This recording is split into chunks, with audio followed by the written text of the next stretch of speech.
Hello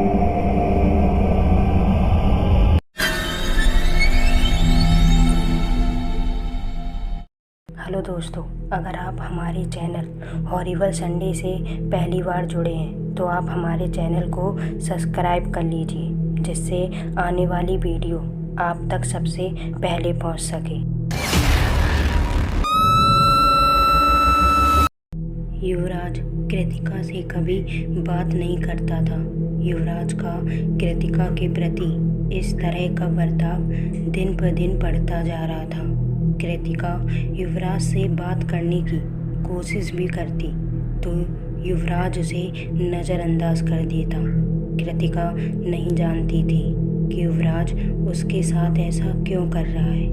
उसी शाम जब सब अपने काम में बिजी थे, तभी कृतिका ने रुक्मणी के कमरे से उस कमरे की चाबी निकालकर अपने पास रख ली। उसने सोचा सुबह तक वो चाबी को वापस रख देगी। घर के सभी सदस्य गहरी नींद में सो चुके थे। लगभग रात के 12 बज रहे थे। आसमान में काले घने बादल छाए थे और जोरदार हवा चल रही थी। अचानक बिजली की कड़कड़ाहट के साथ बारिश शुरू हो गई। बारिश भी इतनी तेज मानो पूरे शहर को अभी बहा के ले जाएगी। इसी बीच कृतिका ने धीरे से अपने कमरे का दरवाज़ा खोला और हाथ में चाबी लेकर धीरे धीरे कदमों से हवेली के आखिरी हिस्से की तरफ बढ़ती जा रही थी। उस हवेली में फैला सन्नाटा कृतिका को उसके पैरों की आवाज़ से ही डर का आभास करा रहा था। कृतिका ठीक उस कमरे के सामने खड़ी थी। उसकी आंखें कमरे के दरवाजे पर 1-2 मिनट तक ऐसे ही टिकी रही। अचानक कुत्ते की भौंकने की आवाज़ से कृतिका चौंक गई। जब कृतिका ने खिड़की से बाहर झांक कर देखा तो वो हैरान हो गई। इतनी बारिश में भी वो कुत्ता हवेली को देखकर भौंके जा रहा था, जो एक बड़ी अनहोनी का संकेत था। उसे इग्नोर करते हुए कमरे के नज़दीक पहुंचकर कमरे का दरवाज़ा खोला। दरवाज़ा खोलते ही एक तेज हवा का झोंका कृतिका के शरीर को छूकर अंदर से बाहर की तरफ निकला। दरवाज़ा खुलते ही सब कुछ अपने आप शांत हो गया।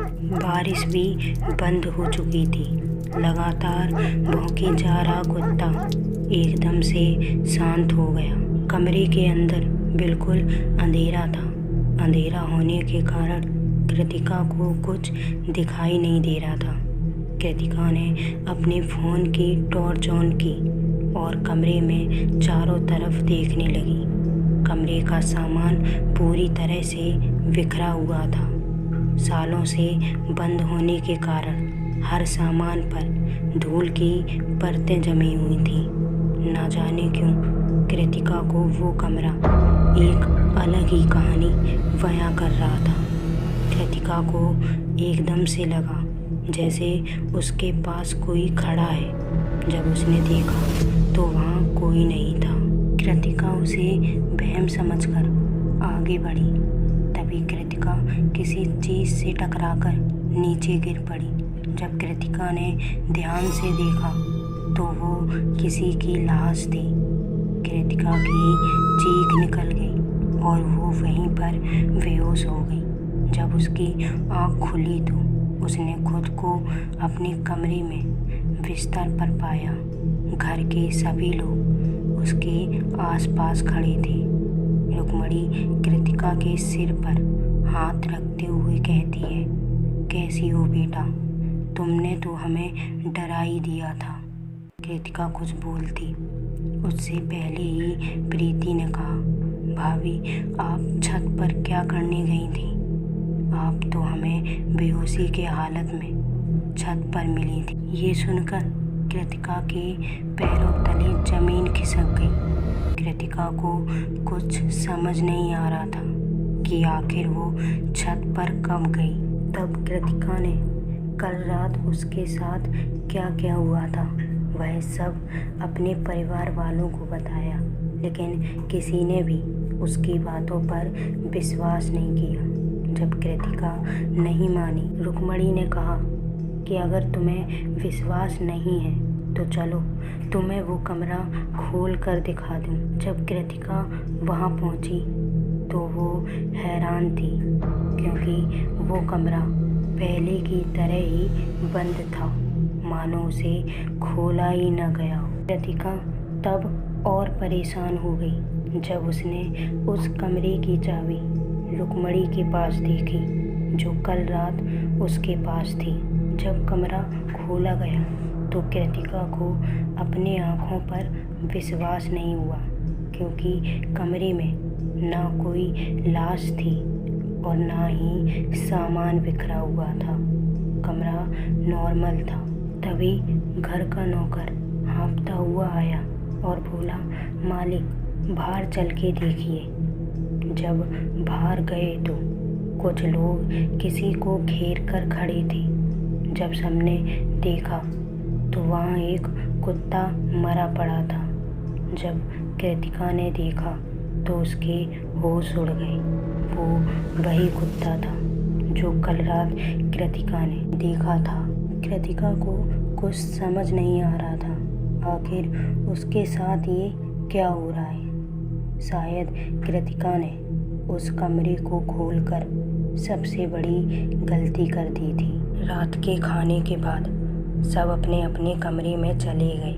कृतिका और मेनका ने सारा काम खत्म किया और वो दोनों भी चली गईं। कमरे में पहुंचते ही कृतिका ने देखा कि युवराज के बेड के पास एक काला साया खड़ा था।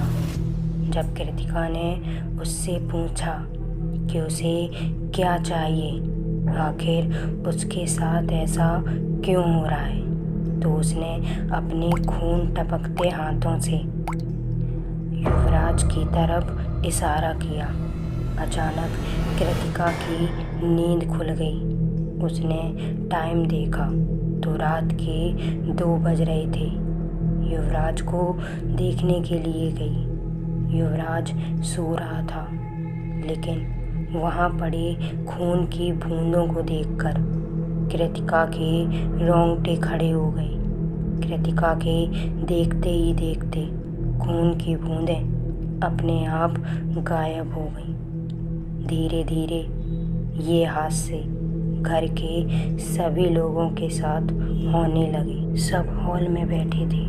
सब समझ चुके थे कि हवेली में किसी आत्मा का साया है। कृतिका ने कहा, इन सब घटनाओं का होना कोई इत्तेफाक नहीं है। जब से मैंने उस कमरे को खोला है तब से ये घटनाएं शुरू हुई हैं। हो ना हो उस कमरे में कोई ऐसा राज दफन है जो आज तक आप लोग नहीं जानते।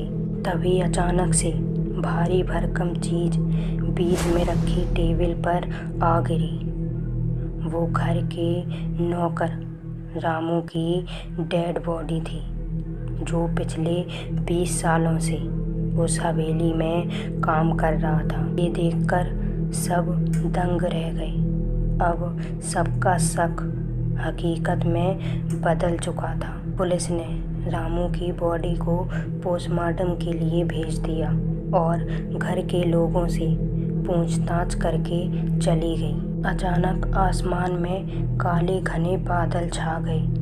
दिन का उजाला घने अंधेरे में बदल गया। तभी एक बड़ा सा काला साया सबके सामने आकर खड़ा हो गया। उसके लहराते बालों से पता चल रहा था कि वो साया किसी औरत का है। उसने अपने लंबे लंबे नाखूनों से दीवार पर खरोंचना शुरू कर दिया और थोड़ी देर खरोंचने के बाद अचानक गायब हो गई। जब वहाँ जाकर कृतिका ने देखा तो वहाँ कुछ लिखा था। जब कृतिका ने उसे ध्यान से पढ़ा तो उसमें लिखा था, मैं वापस आ गई और नीचे बड़े बड़े अक्षरों में लिखा था सिया। तो दोस्तों, आपको क्या लगता है आखिर कौन है ये सिया? क्या कृतिका उस कमरे का राज कभी सुलझा पाएगी? जानने के लिए जुड़े रहिए हमारे हॉरिबल संडे से।